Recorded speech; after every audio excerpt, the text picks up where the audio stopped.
Welcome back again to our channel, and I want to thank you for joining. If I take a closer look with regards to the speeches that's given the UN General Assembly by African leaders, I believe South Sudan gave the best and the most comprehensive and informative and more targeted speech. I'll tell you why. South Sudan focused on the specifics in the region. South Sudan focus on things that are more important, that are African related, that need African solutions, and they put themselves in front of the world or amongst the African people that we are ready to make some initiatives.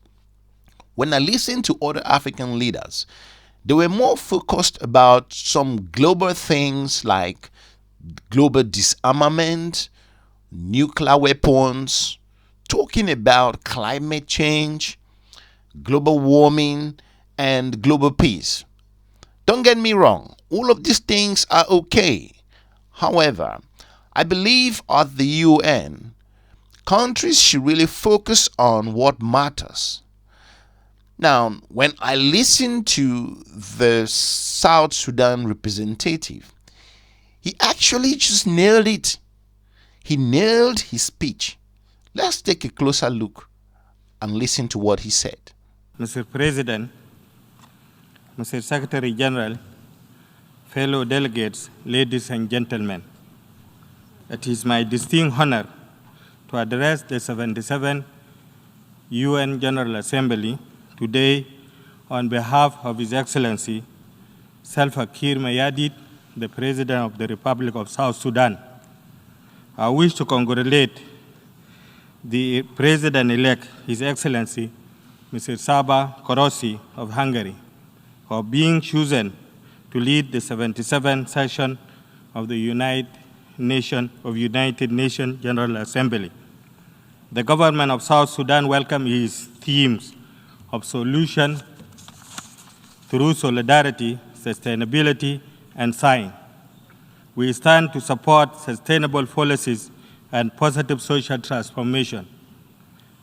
Excellencies, ladies and gentlemen, I'm pleased to report that South Sudan is committed to transform its education system through increasing its budget allocation for education to 17.5% of the national budget.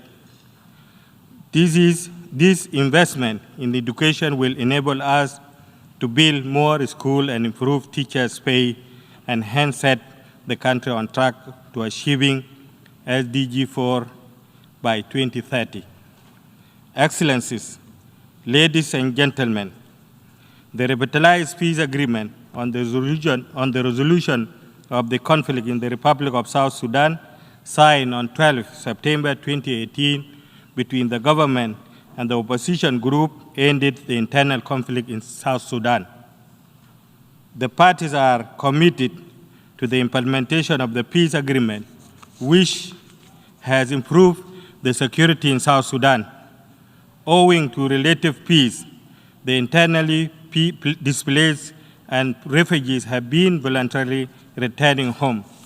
Although more formal reintegration remains a challenge due to limited resources. However, the government is doing whatever is possible to resettle the internal displaced persons and refugees. On the same note, I'm pleased to inform you that the command structure of National Unified Forces had been established. This is a major leap toward transformation and regularization of forces. Since the unification of the command structure in April 2022, there has been de-escalation in clashes between South Sudan People Defense Forces and the SPLA-IO. In addition, the graduation of the first batch of 53,000 National Unified Forces was successfully graduated on the 30th of August 2022. I am equally pleased to inform you that the parties to the agreement have agreed on a roadmap to complete remaining tasks in the peace agreement, which will pave the which will pave way for a peaceful, fair, and credible election at the end of transitional period in 2025. South Sudan is not only ready to take initiative, South Sudan put itself out there that we are ready, we are available to negotiate on a number of issues. This is interesting, because they recognize that there is a problem in their region. There is a challenge going on. It's not like other leaders who just mention regional things in a passive way. But South Sudan said, we are available to step in. They of course acknowledge their own internal challenges that they do have. But this is how you expect leaders to come up and talk about the problems that plagues them, and not talking about too much about the Ukraine war and other things. So this speech is one of the best speech, I would say, that's been given or that has been made on the floor of the National Assembly. Let's listen to a very important thing they said again with regards to the regional challenges. Excellencies, South Sudan is surrounded by the countries afflicted by conflict, has a part of obligation to promote peace and stability in the region and beyond.